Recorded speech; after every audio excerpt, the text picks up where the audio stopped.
Hey, so what am I doing up so early this morning? I was at the picking up the newspaper. Why was I picking up the newspaper? Well, today is a day that I look forward to all year long. Let me share why. So, this is a list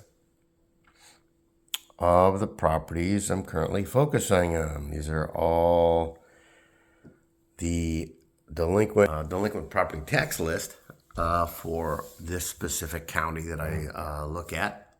Got a hair morning, and it's really interesting because I see a lot of same names that I see consistently in the list.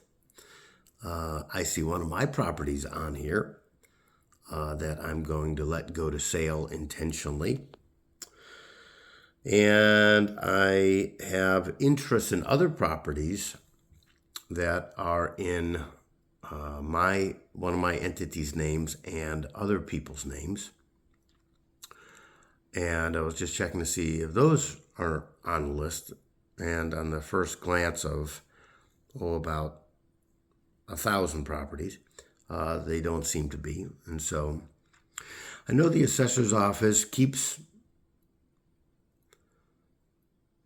certain properties off the market, or they don't, not off the market, they just don't run them through the auction for whatever reason.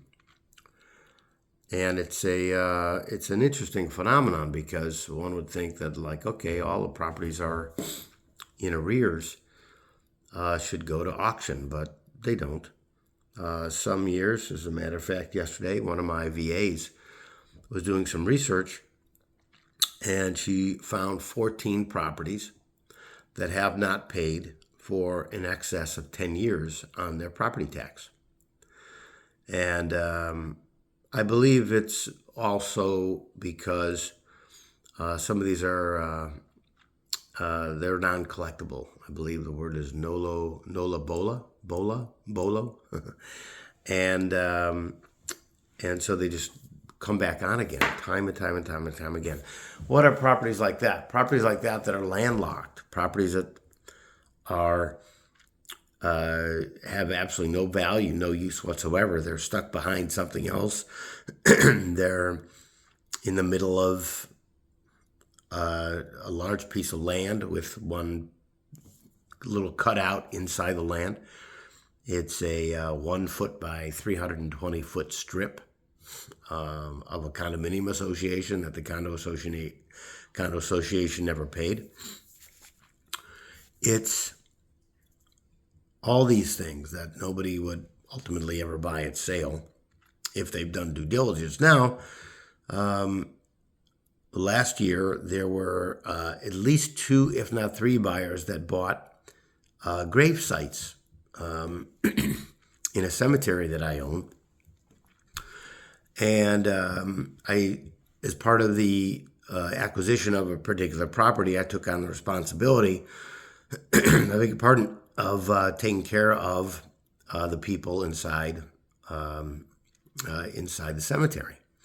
And so, as a gift, I'm doing this gesture for the deceased, and but I'm not paying the property taxes on them. And so there were 3 weirdly shaped parcels that went to auction, and people bought them for $5,000 a piece. Complete waste of money. In the video that I shot last year, I showed hundreds of thousands of dollars of lost income, where people buy at a tax auction. One piece that I was working on, actually right down the block from us here, I was bidding on the physical house a year ago, and I stopped at $37,000, and the next buyer bought it for $38,000, and he did well on it. And he bought it, and I just didn't want. I knew the construction problems, and the $38,000 was more than I paid for 8 houses on 5 acres across the street, and so I didn't want to do that. And but a house next to this, or pardon me, that same house sold at a prior tax sale, several years earlier for $29,000 and change. And then the buyer completely didn't do anything with it. and lost it, and lost the $29,000 to a new tax buyer that bought it for $3,000. That $3,900 and some odd dollar tax buyer lost that, and then the property got re-auctioned for $38,000. That was the bidding activity that I was involved with last year. So, just it's a very interesting set of circumstances that these come up for auction, and the vast majority of them will not go to auction. Well, let's say there's 1,000. Let's say there's 1,000 here. If there's 1,000 properties here, it's safe to say that conservatively 800 of them will be redeemed in the next 2 to 3 weeks. Meaning that they'll find the money, they'll pay the property taxes, they'll redeem, and then of the 1,000, maybe 200 will go to sale. So the room will be completely packed. I'm usually in the last 5 years, I've been number one at the front gate. I will be number one again. I can guarantee it at the front gate because you don't go inside the room. What you do is they leave you outside and in the cold. So I will get there around probably 5:36 in the morning. I'll grab my coffee. I'll have something to sit on, and I'll park my rear end right at the front desk. So when I register, when I pre-register, which will be in the next 2 days, I will be. I'll have bidder paddle somewhere maybe 1 through 10. And then I will have the seat that I get to choose from. I like the seats next to power outlets. I like the seat next to the front left corners of the room. I like the corners of rooms for lots of different power reasons. You can see everything from every angle when you're at the front left or right corner. You can bend over, you can back over your shoulder and see who's bidding. You can get the full perspective of the room and really understand the dynamics of the room. And you'll quickly be able to know who are buyers and who are tire kickers. And as a matter of fact, the room will clear out after lunch.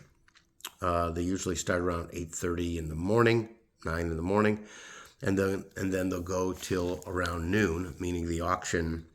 The delinquent tax office will sell those properties for about 4 hours, and then they'll take a break. There's absolutely nowhere whatsoever to get lunch, so people that show up don't know that, and they will be driving for a half hour to find lunch, and they will miss getting back in the room, or they will just give up. So if there's 400 people that show up in the morning session, there's probably 150 that show up in the afternoon session. I always like to pack a lunch. I pack a very nice lunch, and it's nice and cold with hot coffee and protein bars and some nuts and maybe a nice piece of salmon and those that stick around, they're like, "What? You've done this before?" I'm like, "Yeah, I've done this before in different counties, different places, different states." And so I know how it goes. So preparation is key, as you can imagine. And so I have 2 people working on this data list over the next couple weeks. One person is just inputting the data associated with the tax ID number or the APN numbers and running all the data research using a number of different programs to access the data.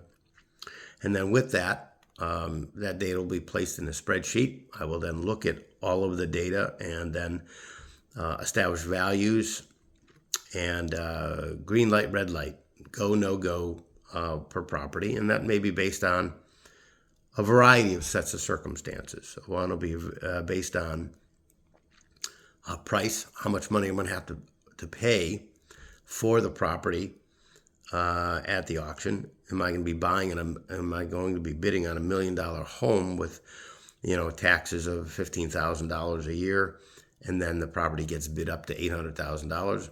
No, that's not the kind of bidding I'm doing. It may be interesting, but the probability of redemption is very, very high, and so I'm not interested in that. I'm only interested in properties that I believe have a very, that was a stumbler, a very good opportunity of actually getting the deed to. I was mistaken last year. I bought I bought two places, two properties, because the bidding went well over market, and both did get redeemed. And in both cases, one was an error in sale by the assessor's office, and the other was, or the delinquent tax office, and the other was a redemption. I wanted to find out who actually redeemed the property to see if it was another investor, somebody poaching my properties, or if it was the family. And so I did a FOIA request yesterday to get an accurate determination as to who did that. Anyway, so what we'll do is we'll do research on value on the property, who the owners are, if the owners are alive or deceased, if there are heirs involved or not. The more heirs, the better for me. The more complex of a problem to solve it is. And I like complex problems to solve to people that have maybe the families are disjointed, or maybe there's some form of breakdown in communication within the families. And so the probability of redemption goes down significantly. And obviously, probability of redemption goes down significantly if the persons pass away. Because how they can redeem from the grave, I haven't yet figured that one out. Anyway, let's see what else I can tell you. These are open cry bidding, meaning you get an actual paddle, and then you say, I'm paddle number 42, and okay, last bid 42, 10,000. Do I hear 10,100? 11,000, and then it goes back and forth and back and forth, and then once in a while you'll see some people bid on some high-end properties, and those high-end properties, or I should say expensive properties, could be $4 or $5 million. And as you can imagine, the investors that are buying, properties for $4 or $5 million or more, they are hedge funds or banks. Banks actually bid on properties. Yes, they do. Hey, mama. And because you put up whatever $20-30 million at a tax sale, and you put it up at a certain percentage rate. In the state that I am in, the percentage rate is 12, so you get a 12% yield, or you get the property. Different states like Georgia, you can get 25. Different places, Alabama, Indiana. Each state has its own rules and regulations. Anyway, just want to take a couple minutes to share with you what I am up to this very early morning. My calls I can see are already ringing. My VAs are already ringing me. So with that being said, I'm going to get cleaned up, do something fun with my hair, and I wish you a fabulous day, and we'll see you very, very soon. Okay, bye-bye.